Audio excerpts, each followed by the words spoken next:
অষ্টম শ্রেণীর আজকের ভিডিওতে আমরা আলোচনা করব বার্ষিক পরীক্ষা 2025-এর গণিত বিষয়ের একটা নমুনা প্রশ্ন নিয়ে।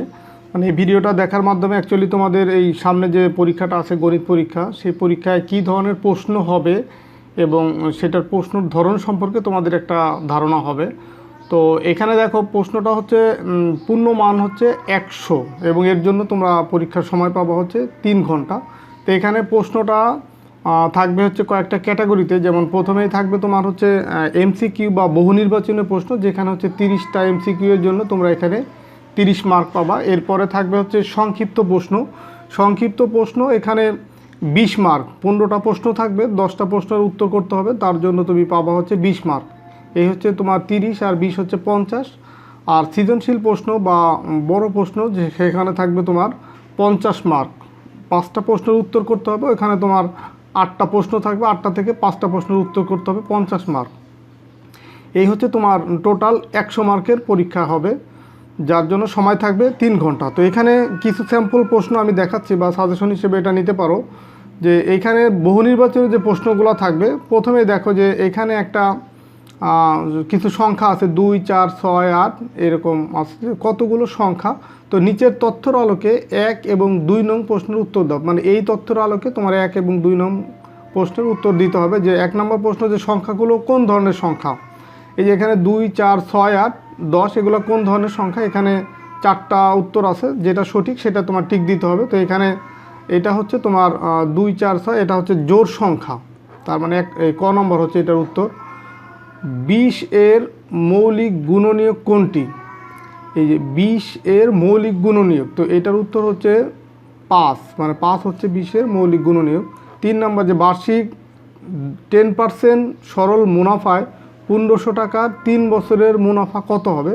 তো এখানে 450 টাকা। সরল মুনাফার সূত্র এখানে আই ইকুয়াল হচ্ছে PNR, এটা হচ্ছে সরল মুনাফার সূত্র। কোন পদ্ধতিতে তরল পদার্থের আয়তন লিটার। এটা কোন পদ্ধতিতে, এটা হচ্ছে মেট্রিক পদ্ধতিতে। 1 গ্রামে এখানে 3টা উত্তর আছে, এটা কোনটা সঠিক বা 3টাই সঠিক কিনা সেটা লিখতে হবে। তো এখানে দেখো এই 10 ডেসিগ্রাম বা 100 সেন্টিগ্রাম বা 1000 মিলিগ্রাম। তো এখানে তোমার 3টাই সঠিক, 1, 2, 3 3টাই সঠিক, তার মানে ঘ নম্বর হচ্ছে এটা উত্তর। 7 নম্বর, এটা হচ্ছে বীজগণিত অংশ থেকে আসছে। যে এখানে এটা একটা রাশি, এটা একটা রাশি, এইগুলো এর গুণফল নিচের কোনটি। তো এটা দেখো 4টা আছে। তো এই যে এইখানে চলকের সাথে 4 একটা সংখ্যা আছে বা সহগ আছে, এই 4 আর এই 16, এটা যদি আমরা গুণ করি, যেহেতু গুণ করতে হবে 2টা রাশি, তো এটা আর এটা অবশ্যই গুণ করতে হবে। তো আমরা পুরাটা গুণ করে দেখার আগে আমরা 1টা 2টা গুণ করে বুঝতে পারবো যে কোনটা আসলে উত্তর। যেমন 4 আর 16 গুণ করলে 4 16 হয় 64। তো এখানে দেখো যে 4টা উত্তর আছে, তার ভিতরে একটাই শুধু এই সহগ হিসেবে চলকের সাথে 64 আছে, তার মানে এটাই হচ্ছে উত্তর। বাকিগুলো কিন্তু আমাকে গুণ করে দেখতে হচ্ছে না, আমি একটা গুণ করেই আমি সবগুলা চেক করতে পারবো যে কোনটা সঠিক। 8 নম্বরে এটা হচ্ছে গুণ, যে এটার সাথে এটা গুণ করলে নিচের কোনটা হবে। তো এখানে দেখো আমরা এই 2 আর 4 এটা যদি গুণ করি 8, তো এখানে 8 আছে, এই 3টা 8 আছে, এটা 3টা 8 আছে, তার মানে আমরা আরও 2-1টা গুণ করে দেখব যে কোনটা এই 3টার ভিতরে আবার কোনটা। তো এখন আমি যে শুধুমাত্র এই যে এই 2 আর এই 4 এটা যদি গুণ করি, দেখো এখানে -2 আর এখানে আছে +4, তার মানে এখানে হবে -8 হবে। তো দেখো এই 3টার ভিতরে এইখানে শুধু -8 আছে, তার মানে ক নম্বর উত্তর। বাকিগুলো কিন্তু কোথাও -8 নাই, তার মানে এই ক নম্বর এটা হচ্ছে তোমার 8 নম্বরের উত্তর। এরপরে 9 নম্বর, দেখো a³ -1 এর একটি উৎপাদক a - 1 হলে অপরটি কত। এটা ডিরেক্ট একটা সূত্র, এই 1 + a + a²। এটা 10 নম্বর হচ্ছে x - 1² -25 এর উৎপাদকে বিশ্লেষিত রূপ নিচের কোনটি। তো 10 নম্বর এটা যদি আমরা উৎপাদকে বিশ্লেষণ করি, এখানে পাবো হচ্ছে তোমার x + 4 ইন্টু হচ্ছে x - 4। 11 নম্বর, নিচের কোনটি একটি সরল সমীকরণ। এখানে ক নম্বর হচ্ছে সরল সমীকরণ, যে x + y = 14। 12 নম্বর, x + y এর সমীকরণে এটা কোনটা সঠিক। এটা হচ্ছে এই 3 নম্বর, যেটা এই 3 নম্বর না সরি এখানে সবগুলাই সঠিক। যেমন দেখো এক্স ও ওয়াই দুইটি আলাদা চলক, তো এটা একটা চলক এটা একটা চলক। আবার এক্স ও ওয়াই এর একঘাত বিশিষ্ট, দেখো দুইটারই কোনো পাওয়ার কিন্তু নাই, তার মানে আছে 1, তার মানে হচ্ছে একঘাত বিশিষ্ট। আর এখানে এক্স ওয়াই এটা যদি আমরা সমাধান করি এই যে 3 এবং 4 এটা হয় উত্তর, তার মানে ঘ নম্বর হচ্ছে এটার উত্তর।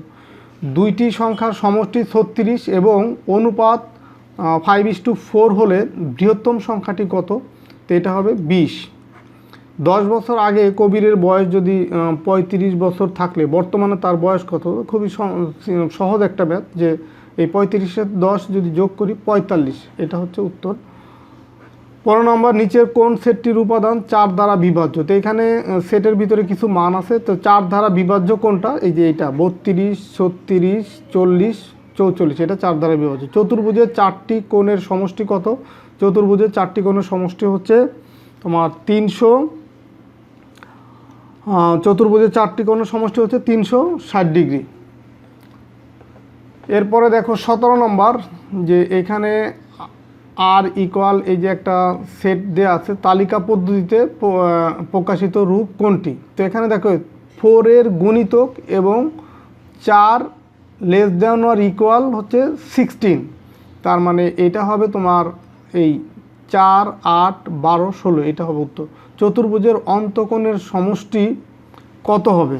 চতুর্ভুজের অন্তকোণের সমষ্টি হচ্ছে 4 সমকোণ। সমকোণী ত্রিভুজের একটি সূক্ষ্মকোণ যদি 30 ডিগ্রি হয় তাহলে অপর সূক্ষ্মকোণটি কত? ধরো এই যে এটা যদি একটা সমকোণী ত্রিভুজ হয়, যার এটা হচ্ছে 90 ডিগ্রি, সমকোণ মানে হচ্ছে একটা কোণ 90 ডিগ্রি, আর একটা কোণের মান দেওয়া আছে ধরো 30 ডিগ্রি।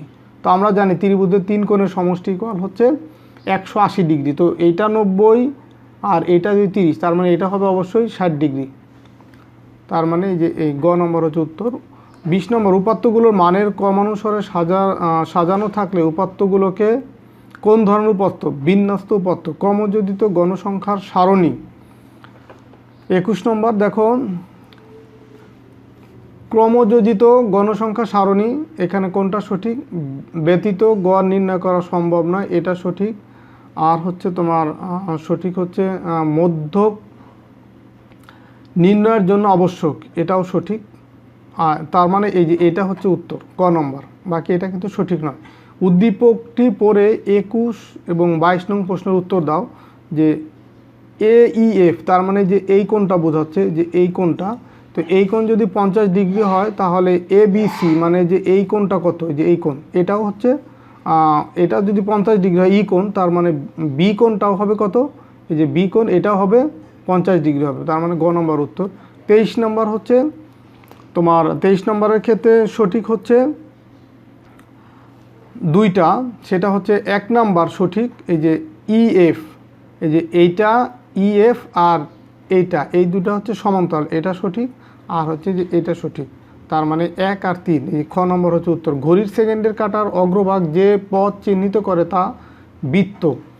বৃত্তের কেন্দ্রে কোণের পরিমাণ কত?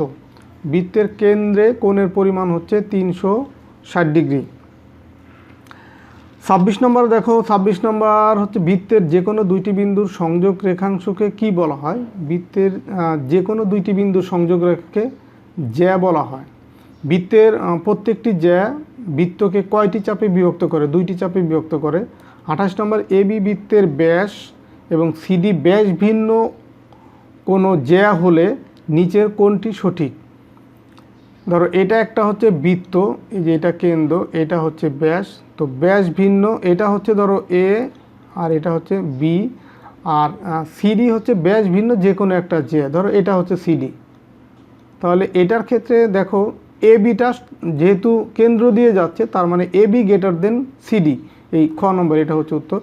29 নম্বর দেখো CF সমান যদি 3 হয় আর OF সমান 4 হয় তাহলে OC কত? এটা পিথাগোরাসের উপপাদ্য থেকে আমরা বলতে পারি, বা সমকোণী ত্রিভুজের ক্ষেত্রে আমরা বলতে পারি। যদি এটা ধরো এটা হচ্ছে CF আর এটা হচ্ছে OF, এখন আমার সরি এটা হচ্ছে CF আর এটা হচ্ছে OF, তার মানে এটা হচ্ছে তোমার 3, এটা হচ্ছে 4। এখন এই যে এইটা বের করতে বলছে ওসি, এটা বের করতে বলছে। তো ওসি যদি আমরা বের করি এটা পাবো হচ্ছে পিথাগোরাসের উপপাদ্য থেকে, আমরা এই যে পাস হবে এটা উত্তর। 30 নম্বর, একটি শ্রেণীতে যতগুলো উপাত্ত অন্তর্ভুক্ত হয় তা নিচের কোনটির মাধ্যমে প্রকাশ করা যায়? এটা হচ্ছে শ্রেণীর গণসংখ্যার মাধ্যমে প্রকাশ করা যায়। এই হচ্ছে তোমাদের বহু নির্বাচনে যে 30টা প্রশ্ন, সেটা একটা স্যাম্পল বা সাজেশন।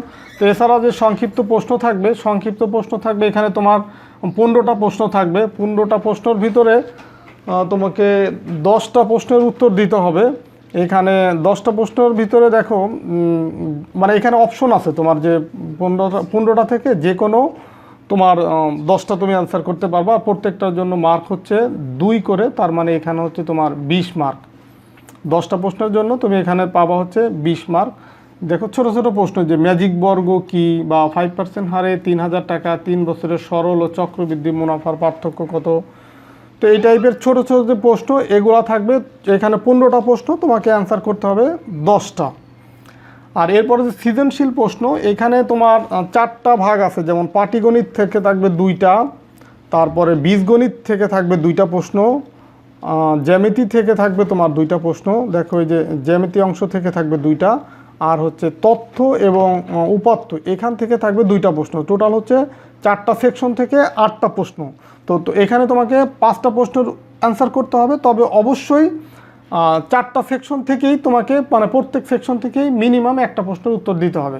তার মানে 4টা সেকশন থেকে 4টা, আর যে কোনো একটা সেকশন থেকে আর একটা অ্যান্সার করলেই তোমার হচ্ছে টোটাল 5টা প্রশ্ন উত্তর করতে হবে, যার জন্য তুমি পাবা হচ্ছে 50 মার্ক। তো এখানে দেখো যে প্রশ্নগুলা 2টা 3টা অংশ থাকবে যে কোনো প্রশ্ন। যে এক ব্যক্তি 10% মুনাফায় 20,000 টাকা নির্দিষ্ট সময়ের জন্য ব্যাংকে জমা রাখলো, সেই ক্ষেত্রে এই ক খ গ 3টা প্রশ্নের উত্তর দিতে হবে। যে প্রথম বছরান্তে মুনাফা আসল কত হবে, বা 12% সরল মুনাফায় উক্ত টাকা কত বছরে মুনাফা আসলে দ্বিগুণ হবে তা নির্ণয় করো। গ নম্বর হচ্ছে 3 বছরান্তে সরল মুনাফা ও চক্রবৃদ্ধি মুনাফার পার্থক্য কত হবে তা নির্ণয় করো।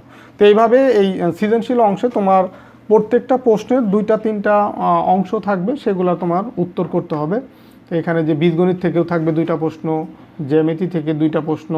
তো যেটা তুমি ভালো পারো সেখান থেকে 2টা প্রশ্নের উত্তর করবা, আর হচ্ছে বাকিগুলা থেকে অবশ্যই তোমাকে একটা প্রশ্নের উত্তর করতে হবে। তো এই ছিল তোমাদের 8ম শ্রেণীর গণিত পরীক্ষার একটা নমুনা প্রশ্ন বা স্যাম্পল প্রশ্ন। তো আশা করি আজকের এই ভিডিওটা দেখার মাধ্যমে তোমাদের এই প্রশ্নের ধরন সম্পর্কে বা টাইপ সম্পর্কে একটা ধারণা হলো। তো আশা করি সেটা তোমাদের পরীক্ষার জন্য অনেক হেল্প হবে। তো ঠিক আছে, সবাই ভালো থাকো, সুস্থ থাকো। কথা হবে পরবর্তী ভিডিওতে অন্য কোনো ম্যাথ রিলেটেড টপিকস নিয়ে। আল্লাহ হাফেজ।